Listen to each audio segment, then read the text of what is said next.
Maverick says, we're talking about fixing a dog hematoma. I talked about taking a, let's get a pen here, taking the guts out of a, something with a barrel on it. This is actually a cigar tube, that would work well.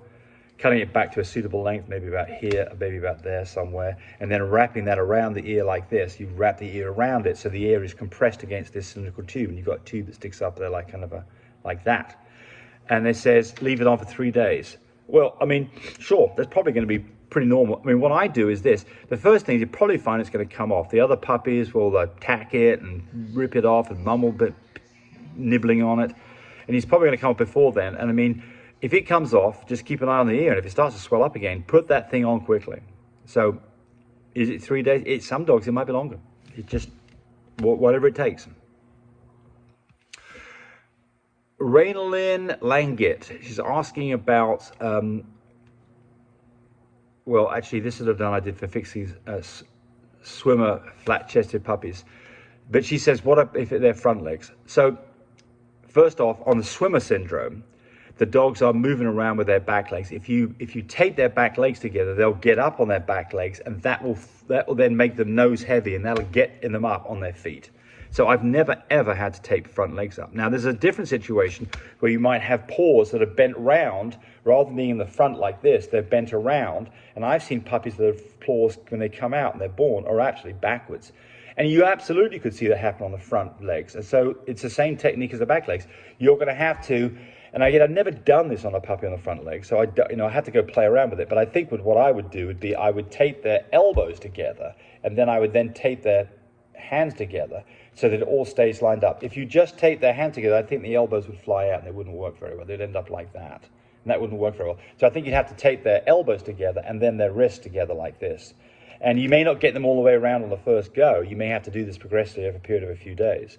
But any time that I've done this on back legs, it's worked like magic. I mean, you've seen a puppy, you think, oh dear, it's not a good day at all. This puppy's going to have real problems. It's not going to be a puppy that is going to have a normal life. Wrong.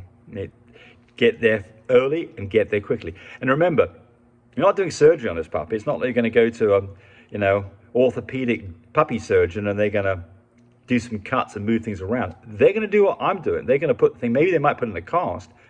Don't need to do that in my experience. Just nothing more than good old first aid tape and start taping up and see whether you get some results. And if you don't get results within a day or two, then go seek some medical attention. And remember, I'm not a vet, so any of this stuff that I do, if you're not sure that it's right, I've got an answer for you. Go to the vet. All right, let's see, rolling on down. Greg Monterosa, can I keep the newborn puppies in the whelping box full-time weeks 1 and 2? You bet you can. In fact, we keep them in there full-time 1, 2, and 3. So after that, that's the point when they're starting to move around quite a bit, and that's the point that we'll put them into a larger pen. And what we use then is a 4-foot by 4-foot pen with a raised floor with a 1/2-inch grate on it. And then it has trays underneath it so they can poop and it all goes down below. And if it doesn't go down below, they'll walk on it and push it down below anyway. So it keeps most of the poop and muck and any of the pee away completely. And then we'll put some bedding over in the corner so they've got an area they can all kind of get comfortable on if they're not peeing or pooping. And it's amazing how quickly they learn to go poop in the right place. But I get off track here. So the answer is that the only time that we take mums and babies away is if we've got a sick puppy. So a sick puppy that's having problems, they tend to kind of get neglected. They can get cold. They can not get under the pig rail. They can get kind of harassed by their siblings. They go into an incubator and they get maybe tube fed or put on mum while we kind of keep the other puppies away. But the normal situation is you've got happy, healthy puppies and they're in there with mum and we leave them in there for the entire time until they're ready to get moved to the larger crate. All About the Flow record says, I pay more attention here than I used to do in biology class. Well, look, I mean, here's the problem. In biology class, if you're on your phone, you probably got something thrown at you. And when you're looking at these videos, you can't use your phone to look at other things anyway, so you're a captive audience. But I appreciate the comment. Thank you. That's nice.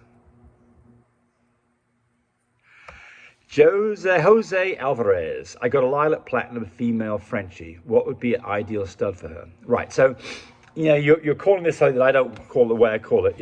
what I would call that is a platinum, and a platinum would then be a lilac covered in cream. But again, just semantics in. But what would I breed her to? The same dog. So I would breed her to absolutely a dog that is a platinum. That'd be the very least that I breed to, so that I could get all those colors in the puppies. And then you can add other things: tan points, fluffy gene, Merle. Those are all things that you could add on top of that. But I mean, you've got the opportunity here to get a litter of all platinums. Go for it. By the way, we've got about 5 studs that would do that for you. And we've got Merles, we've got Merle platinums, fluffy platinums, and a couple of regular platinums. So we've got some dogs that could help you with that if you need our help on that. Timmy T-Bones, I've seen a lot more Merle to Merle breedings with these Frenchies. You can see it in their eyes, and they have mutated irises and blown out pupils. Well, okay. I've never had the chance to see a dog that's a Merle breeding that then comes back with being 2 copies of Merle. And I don't know what that dog would look like, so I can't comment on that. You say blown out irises and pupils. I don't know what you mean. I don't know what that is. Certainly, it's very common, and I've got a couple of Merles, and it's both of those dogs have eyes that have got different coloration between one eye and the other. And in both of them, they've got some differences in the eye itself, where one part of the eye looks different than the other part. I mean, they're cool looking dogs. If you saw a human being, you might think they're blind. I mean, certainly, you don't breed Merles to Merles because there can be issues with eye issues. But, how you know, again, I can't comment on that because I just haven't seen it. But, I mean, people shouldn't do it. That's for damn sure. Here's an interesting one. Jet P, how do you know if your dog needs 5 milligrams or less or more? That's a good question, because I didn't, when I looked at the studies on this, they just say 5 milligrams. And then the other part about this is that when you look at most of the multivitamins, they don't give you a number of pills to give based on the dog's size. And when I take vitamins, it doesn't ask me on the label what my weight is, whether my wife's using it, who's a 125-pound person, versus me at a 195-pound person. It doesn't differentiate. So it's interesting. I mean, presumably, if you had a dog that's very small, 5, 8, 10 pounds, you could give it 2.5 milligrams, and I think that'd be fine, because presumably what's really going on here is a total dosage per kilogram of weight is what really counts. And to that, I'd say this. I do that some of this. For instance, when we use Provecto, which is a kind of an anti-flea tick medication, it's oral that lasts for quite some time. You can buy that in 3 different dosages: large dog, medium dog, toy dog. And obviously, presumably, there's more of the medicine in the large than there is in the medium than there is in the small. But they're the same price. So, cheap bugger that I am, I buy the large one, I use it on a Frenchie, I cut it in half, and I get 2 Frenchies for the price of 1 in terms of what I pay for the Provecto, which is not cheap. And I did take the trouble when I first thought about doing this to open up a Provecto and see whether or not there was an obvious gel layer in the middle. Some of these medications, there's the actual medication, the pill is the delivery system, and the inside part is where the medication is. And then maybe you couldn't divide that properly. But that's not the case in Provecto. It is the uniform, a homogeneous mix and the whole thing. So it's not like there's more medicine in one. If you split it in half, one pad will get a lot more than the other. So I think in that situation it's safe. But look, it's not what they recommend on the label at all. So, again, be careful about taking my advice. Do your own research. But I think you don't have to worry too much about this in your situation. If it's a very small dog, give them 2.5 milligrams. I think that's fine. But again, I don't have anything other than my anecdotal evidence to say. I think that folic acid is extremely safe, and I think it's highly unlikely that you're going to do any harm to a dog by giving it double dosage, basically, to a dog that's very small. But I might be wrong. And that is it. And let's see if there's one more there. I don't think there is. Oh, no, there's one right here. Focus or fold. Mum never has had worms. Good. Can I go through a pregnancy without deworming a mum? Okay. So our dogs don't get worms either. Our mamas are in the house, and they're not exposed to things. We don't take them out to the dog park, and we don't have worm problems with them. But we still deworm them, and we use Safeguard. It's very safe stuff. And you can use Safeguard on a pregnant mama. However, Our general philosophy is to avoid giving anything other than folic acid and vitamins to a dog that's pregnant. Definitely don't give vaccination to a pregnant dog. Don't give anything with steroids in it to a pregnant dog. We don't give heart medication to our dogs when they're pregnant. But what we do is this: regardless of whether the dog has worms or not, we worm the dog about 5 days out from whelp. So it gets 3 days of fenbendazole, which is Safeguard. And we then do the same thing a week afterwards for 3 days with fenbendazole again. Why do you do that? Because the dog doesn't have any worms. Well, just because it doesn't have any worms doesn't mean that it doesn't have a very, very light infestation of worms that it keeps under control. It probably does. Now, if you look to yourself and said, hey, I don't have any parasites in my tummy, I'm fine. I don't have any bugs running around in me, I'm fine. The answer is you absolutely do. You've got things crawling on you right now that you would just freak you out if you knew what they were doing. You've got mites on you, you've got ear mites on you, you've got all kinds of things that can cause you all kinds of problems, but your immune system has kept those things in check because you're a healthy person.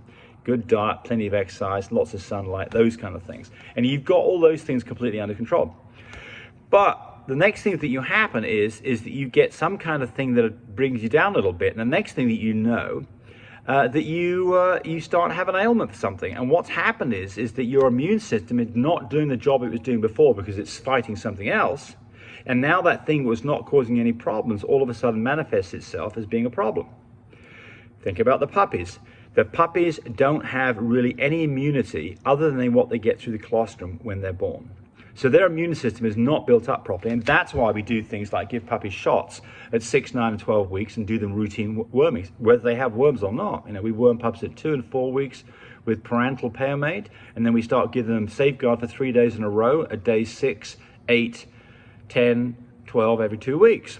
And you should continue to give a Safeguard to your dogs as they get older, and we do it about every 3 months, but you might do it every 6 months. But the point here is, just because you don't see the evidence of these worms doesn't mean that you shouldn't go ahead and deworm your mama right before whelp. And so I didn't used to do this, but I do it now. So a week beforehand, deworm her, but make sure you're using a dewormer that is safe. And the one that I know is safe is Safeguard. It's in the name.